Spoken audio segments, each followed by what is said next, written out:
Hello everyone, I welcome you all in my YouTube channel in which nowadays we are dealing with the chapter cell and cell organelles. तो आज जो cell organelle हम लेके आए हैं वो है माइटोकॉन्ड्रिया, जो कि एक बहुत ही इंपॉर्टेंट सेल ऑर्गेनेल के रूप में सेल में पाया जाता है और इसे power house of the cell के नाम से भी जाना जाता है।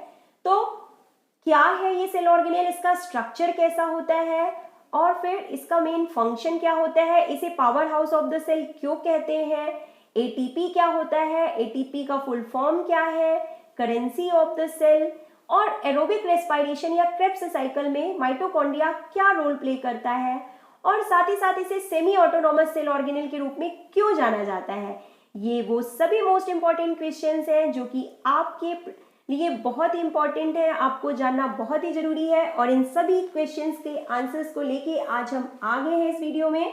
तो स्टार्ट करते हैं video with the structure of mitochondria. Okay, and before going to start the video आपको बता दें कि अगर आपने अभी तक हमारे चैनल को सब्सक्राइब नहीं किया है तो सबसे पहले चैनल को सब्सक्राइब कर लें और बेल आइकॉन यानी घंटी का निशान जो है उसे प्रेस करना बिल्कुल ना भूलें ताकि नेक्स्ट वीडियोस का नोटिफिकेशन आपको मिल सके। So let's start with the structure of the mitochondria. तो देखिए यहाँ पे आपको स्ट्रक्चर बता देते हैं that it is having two membrane. आप सभी को पता है कि जो माइटोकॉन्ड्रिया है वो एक सेल ऑर्गेनेल है जो सेल में पाया जाता है और इसका जो स्ट्रक्चर होता है ये two membrane bound cell organelle के रूप में होता है। टू मेम्ब्रेन बाउंड यानी कि दो मेम्ब्रेन पाई जाती हैं इसके चारों तरफ, एक आउटर मेम्ब्रेन होती है और दूसरी जो होती है वो इनर मेम्ब्रेन के रूप में जाना जाता है। ये देखिए सबसे जो बाहरी मेम्ब्रेन होती है उसे आउटर मेम्ब्रेन कहा जाता है और एक जो इंटरनल मेम्ब्रेन होती है उसे इनर मेम्ब्रेन के नाम से जाना जाता है। ओके, लेकिन यहाँ पे जो आपको जानने वाली चीज है वो ये है, आपको पता होना चाहिए कि आउटर मेम्ब्रेन जो होती है वो पोरस होती है और रेगुलर होती है, कंटिन्यूअस होती है, लेकिन जो इनर मेम्ब्रेन होती है उसमें डीप फोल्ड्स पाए जाते हैं या आप कह सकते हैं इनवर्ड फोल्डेड स्ट्रक्चर होता है इसका। ध्यान से देखिए आप लोग कि जो इनर मेम्ब्रेन है, जो ये इनर मेम्ब्रेन है ये काफी फोल्डेड है, ये फिंगर लाइक प्रोजेक्शंस या इनवर्ड यानी अंदर की तरफ जो है ये फोल्डेड स्ट्रक्चर फॉर्म करती है और इन फोल्डेड स्ट्रक्चर को किस नाम से जाना जाता है तो क्रिस्टी के नाम से जाना जाता है। These folded structures are known as cristae. आपको समझ में आ गया कि इन फोल्डेड स्ट्रक्चर को हम क्रिस्टी के नाम से जानते हैं और क्रिस्टी का जो मेन फंक्शन होता है, इनर मेम्ब्रेन जो है वो इस तरह से फोल्डेड होके क्रिस्टी क्यों फॉर्म करती है, क्योंकि ये क्रिस्टी जो होते हैं ये लार्ज सरफेस एरिया प्रोवाइड करते हैं और जनरेशन ऑफ एटीपी में हेल्प करते हैं माइटोकॉन्ड्रिया को। तो ये ऐसा स्ट्रक्चर होता है मेम्ब्रेन का। और नेक्स्ट जो है वो आपको पता है कि इसमें जो है एनर्जी का जो प्रोडक्शन होता है वो एटीपी के फॉर्म में होता है। तो ATP synthesis occurs over tennis racket shaped particles.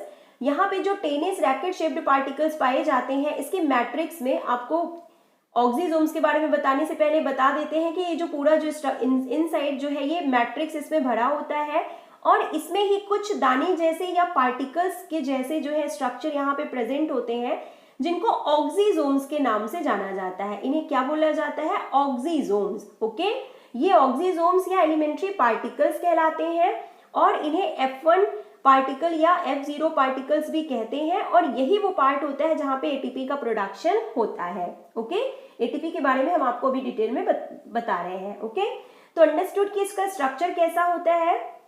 Mainly to membranous structure होता है, डबल मेम्ब्रेन इसमें पाई जाती है, inner membrane and outer membrane होता है, outer membrane and inner membrane होता है। ये आउटर मेम्ब्रेन हो गया और ये इनर मेम्ब्रेन हो गया जो कि फोल्डेड होती है जिन्हें क्रिस्टी कहते हैं और ये सरफेस एरिया प्रोवाइड करते हैं, एटीपी की सिंथेसिस के लिए बढ़ाते हैं और कुछ ग्रेन्यूल्स या पार्टिकल्स पाए जाते हैं जिन्हें F1 पार्टिकल या ऑक्सीजोम्स के नाम से जाना जाता है। और साथ ही साथ एक बहुत ही इंपॉर्टेंट पॉइंट है जो कि आपको मालूम होना चाहिए स्ट्रक्चर से रिलेटेड, आपको दिख भी रहा है स्ट्रक्चर में कि डीएनए।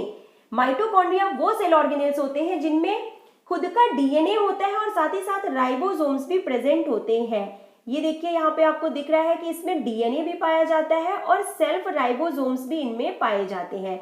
अब इसमें डीएनए और राइबोसोम्स पाए जाने के कारण ये खुद ही जो है प्रोटीन सिंथेसिस का फंक्शन कर सकते हैं। आपको पता है कि जो डीएनए होता है वो न्यूक्लियस में प्रेजेंट होता है मेनली और जो राइबोसोम्स होते हैं वो साइटोप्लाज्म में बिखरे रहते हैं या एंडोप्लाज्मिक रेटिकुलम की सरफेस पे पाए जाते हैं, लेकिन माइटोकॉन्ड्रिया ही वो सेल ऑर्गेनेल है जिसमें अपना खुद का डीएनए होता है और खुद के राइबोसोम्स भी इसमें पाए जाते हैं, जिसकी वजह से ये खुद ही प्रोटीन सिंथेसिस कर सकते हैं और डुप्लीकेट भी हो सकते हैं, इसलिए इन्हें सेमी ऑटोनॉमस सेल ऑर्गेनेल के नाम से जाना जाता है। ये बहुत ही इंपॉर्टेंट क्वेश्चन है कि which cell organelle is known as semi autonomous cell organelle, तो ये आपको पता होना चाहिए माइटोकॉन्ड्रिया के बारे में।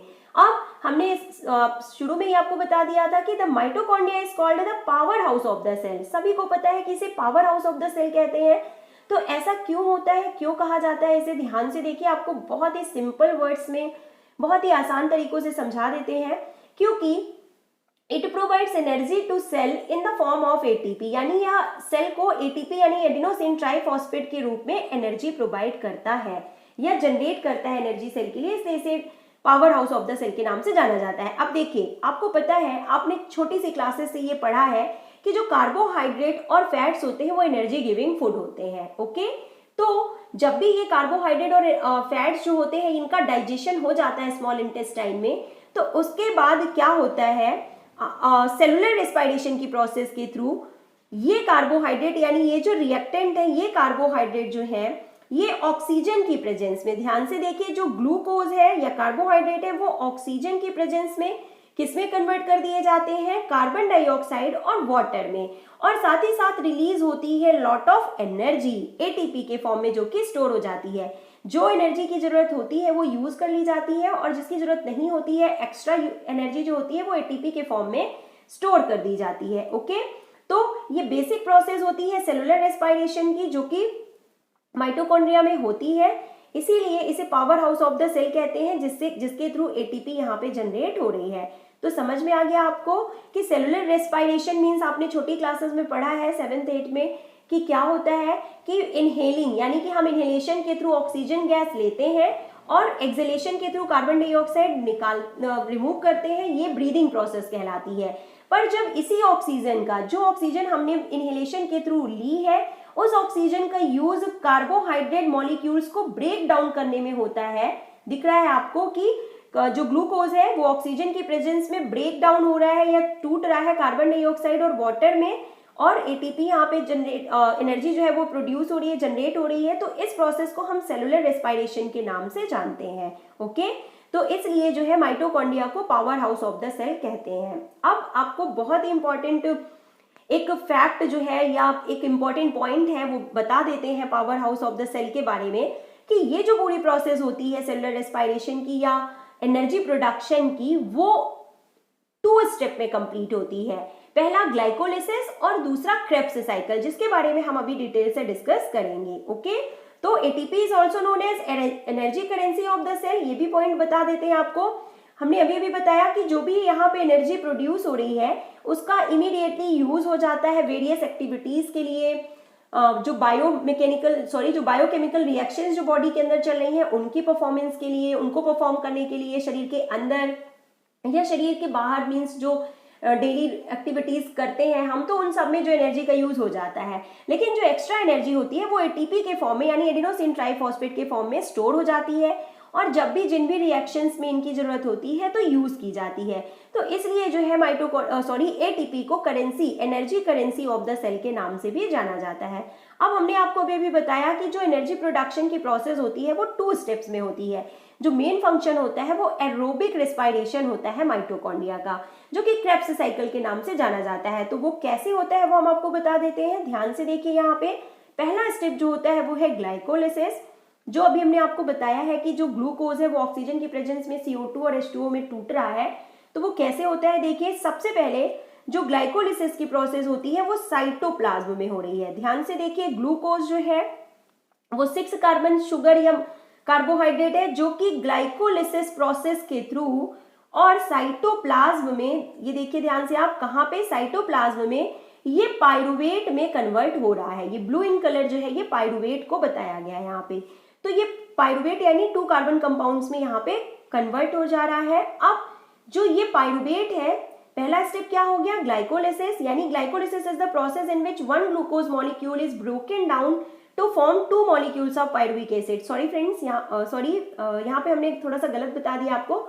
ये जो एक ग्लूकोज का मॉलिक्यूल है ये 2 पायरुवेट, यहाँ पे 2 कार्बन से मतलब नहीं है, 2 पायरुवेट के मॉलिक्यूल्स में जो है ये टूट जाता है। 2 मॉलिक्यूल्स ऑफ पायरुवेट या पायरुविक एसिड में यहाँ पे तोड़ दिया जाता है। ये प्रोसेस साइटोप्लाज्म में होती है और इसको ग्लाइकोलिसिस के नाम से जाना जाता है। अब ये जो जब ये पायरुवेट में कन्वर्ट हो जाता है तो माइटोकॉन्ड्रिया में ये एंटर करता है। ये देखिए डायग्राम, आप ध्यान से देखिए, ये स्ट्रक्चर है माइटोकॉन्ड्रिया का। तो जो पहला स्टेप है एनर्जी प्रोडक्शन का वो कहाँ हो रहा है? साइटोप्लाज्म में। लेकिन जो दूसरा स्टेप है जो कि क्रेब्स साइकिल के नाम से जाना जाता है वो होता है माइटोकॉन्ड्रिया में। तो ये पायरुवेट जो है ये एंटर कर रहा है माइटोकॉन्ड्रिया में, आप यहाँ पे देख सकते हैं एरो के निशान से। और फिर क्रेब्स साइकिल में क्या होता है कि it is also called the citric acid cycle. It is second major step in oxidative phosphorylation. और after glycolysis breaks glucose into smaller 3 carbon molecules, the Krebs cycle transfer the energy from these molecules to electron carriers. यानी यहाँ पे simply ये बताया गया है कि अब ये जो पायरुवेट है ये CO2 और किसके फॉर्म में, CO2 और H2O के फॉर्म में ब्रेक डाउन हो जाता है पूरे तरीके से और एनर्जी प्रोवाइड करता है। तो ये प्रोसेस जो है ये क्रेब्स साइकिल या साइट्रिक एसिड साइकिल के नाम से जानी जाती है और जो कि फिर एंटर करता है थर्ड स्टेप में, जो कि इलेक्ट्रॉन ट्रांसपोर्ट चेन के रूप में यहाँ पे जाना जाता है। तो I hope it is clear to you all. आपको यहाँ पे क्लियर हो गया होगा कि जो माइटोकॉन्ड्रिया का मेन फंक्शन है वो aerobic respiration, cellular respiration, Krebs cycle, energy production या ब्रेक डाउन ऑफ ग्लूकोज होता है और जिसका मेन रूप से जो मेनली जो है एनर्जी प्रोडक्शन के लिए होता है। तो this is clear. Now mitochondria are also known as semi autonomous cell organelle. Last point ये है जो कि हमने पहले ही डिस्कस कर लिया है कि माइटोकॉन्ड्रिया को सेमी ऑटोनॉमस सेल ऑर्गेनेल के रूप में भी जाना जाता है क्योंकि इनके पास अपना खुद का ओन डीएनए और राइबोसोम्स होते हैं, ये कंटेन करते हैं and hence capable of produce some of their required proteins all by themselves. खुद से ही प्रोटीन्स सिंथेसाइज कर लेते हैं। तो this is all about mitochondria. I hope कि आपको माइटोकॉन्ड्रिया से रिलेटेड जो भी फैक्ट है, जो इंपॉर्टेंट पॉइंट्स हैं वो पूरे तरीके से स्ट्रक्चर, फंक्शन से रिलेटेड समझ में आ गए होंगे। तो वीडियो अच्छा लगा हो तो लाइक कीजिएगा और हमारे चैनल को सब्सक्राइब करना बिल्कुल ना भूलें।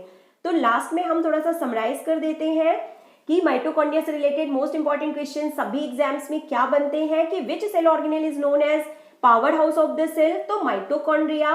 What is known as currency, energy currency of the cell. तो ATP। In which part of the cell Krebs cycle takes place? तो mitochondria. In which part of the cell glycolysis process take place? तो cytoplasm.